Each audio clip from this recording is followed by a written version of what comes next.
and I'm here with Allison Modafferi Brewster, and we are going to share with you 3 tips on how to teach really good alignment in a challenging pose. Our first tip is to teach the alignment that you'll need in the pinnacle pose in more accessible poses earlier in your sequence. So for example, you might choose 3 more accessible poses, less challenging poses, and teach the specific and key alignments that you'll need later on.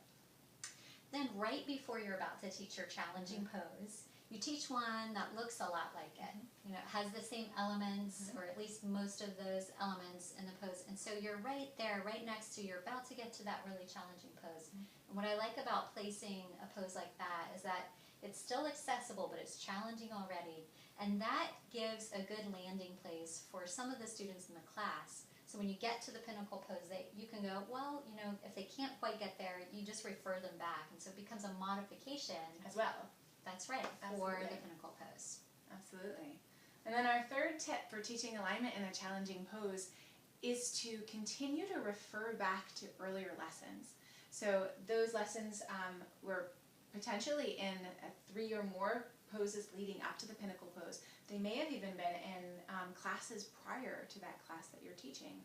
So to invite your students to recall what they've already learned and incorporate it in that pinnacle pose. That way, everything that they're learning becomes a tool to put together into a more challenging product. But the product itself is not what's important as much as the tools themselves. And then they feel empowered by where they are, so they can focus on those tools and those actions of the pose. And everything they've learned. Even over, I like how you brought in the other classes as well.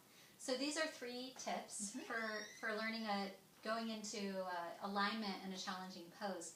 But notice that we didn't just talk about that one pose. Really, to get into that one pose, you really had to do a journey through the whole class to be able to be effective in the alignment. Otherwise, you're going to have to backtrack. So that's it for today. That's it for today. Talk to you soon.